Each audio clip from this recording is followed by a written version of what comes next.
Hey guys, it's DoorDashGuy.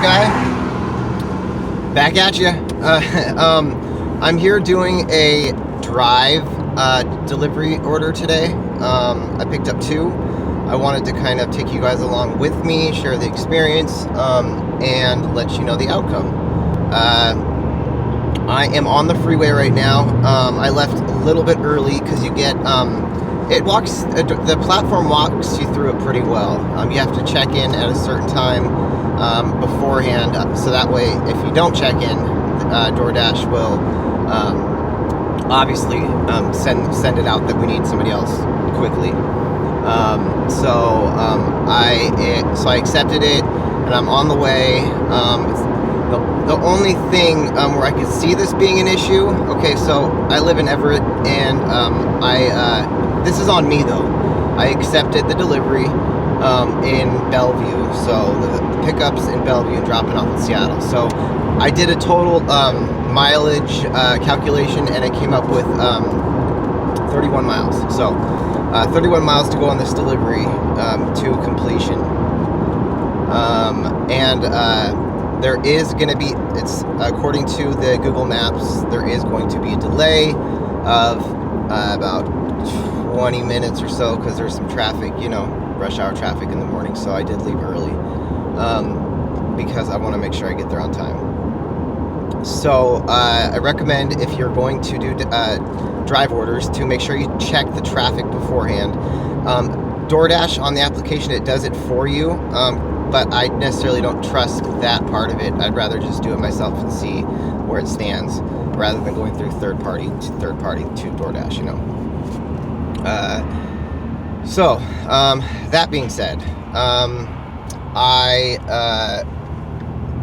am going to, this is actually the second drive one I did. The first one, it wasn't worth it.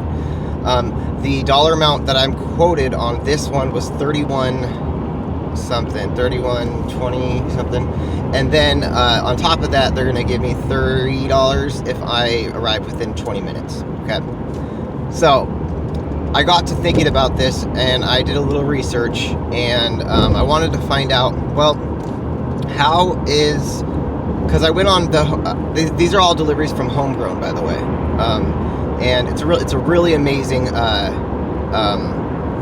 ordering of like catering orders fresh. I did the research on their menu. It's really a good menu, and I see them having a very bright future.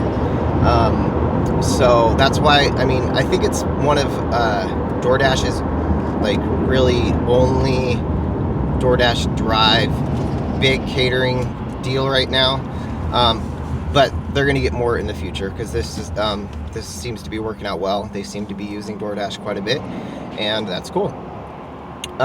So what I went back and I did is I wanted to find out, well, how is this dollar amount that they're coming up with, DoorDash coming up with the guaranteed dollar amount? How are they figuring this out? Because the other ones were all $20. This one happened to be $31.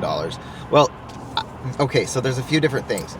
It's based on the whole order. So DoorDash charges Homegrown a percentage of whatever the subtotal equals. So then I looked in and found out how much this order was, and this is a $400 and something order. So it made sense to why this one was so much.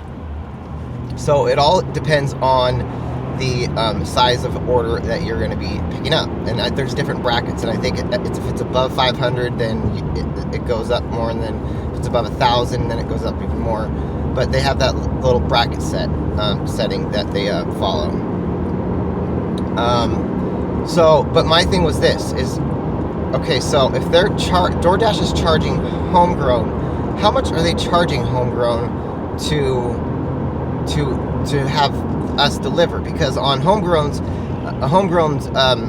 website, it says that they deliver it free, so free delivery, and which isn't free delivery really, but it's good marketing. But what it ends up being is their Homegrown is paying DoorDash the fee off of the subtotal. So I want to know what that fee is. Because you know me, I like to dig into everything quite extensively, and I like to figure out, okay, so is this whole dollar amount right now that they're coming up with from homegrown and DoorDash putting $1 on it, or what? I got a couple mix-ups with this, so I kind of got stuck at a dead end there. I couldn't really figure it out because they don't have it on the internet anywhere about what they charge commission-wise to the merchant. So they make it difficult for us Dashers to find that information out. Well, that makes sense to me because that's how DoorDash is. You have to kind of figure everything out, going around and figuring out the hard way.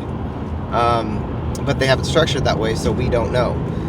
But on a $400-something order, I can imagine a homegrown at least having to pay $30 of that, and maybe that's why I was quoted $31. Sounds about right to me. And if that's the case, the customer places the tip through, that orders the food, the customer places the tip through homegrown, if they're going to do it through homegrown's website, which they always do. I don't think I've ever seen it done through DoorDash's site. So then what happens is the tip that they put on that during the order, that goes to the restaurant, and the restaurant decides how that gets dispersed. Well, they're not going to disperse that to the Dashers because they've already paid their delivery fee. They're under the impression that they've paid the delivery fee because they've paid DoorDash's that commission fee. Okay, so you see where I'm going with this?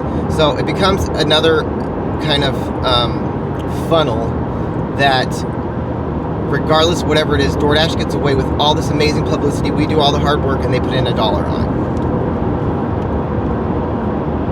$1. Did you guys hear me?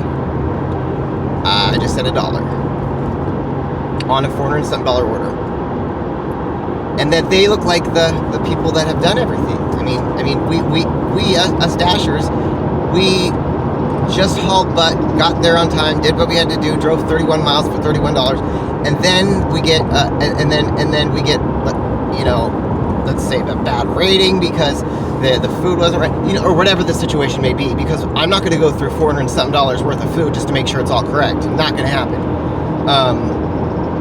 But the system needs to be fixed, because okay, so now it's not only the customers that are getting kind of mixed mixed ideas of how their tips being dispersed, but it's also the merchants, because they're not being completely straightforward, honest with the merchants. They're charging them the delivery fee, and they're calling it a delivery fee, not a service fee. Delivery fee, which these merchants are probably under the assumption that that's most likely that's most likely the tip, or that's most likely that DoorDash will take care of us. Well, that's not the case. DoorDash isn't the one taking care of us. DoorDash is the one that's like ordering us to do all these things, and they're contributing very minimal amounts on top of the majority of what the merchants are contributing, like 1%. So I don't know. What do you guys think? This is going to be a long video today.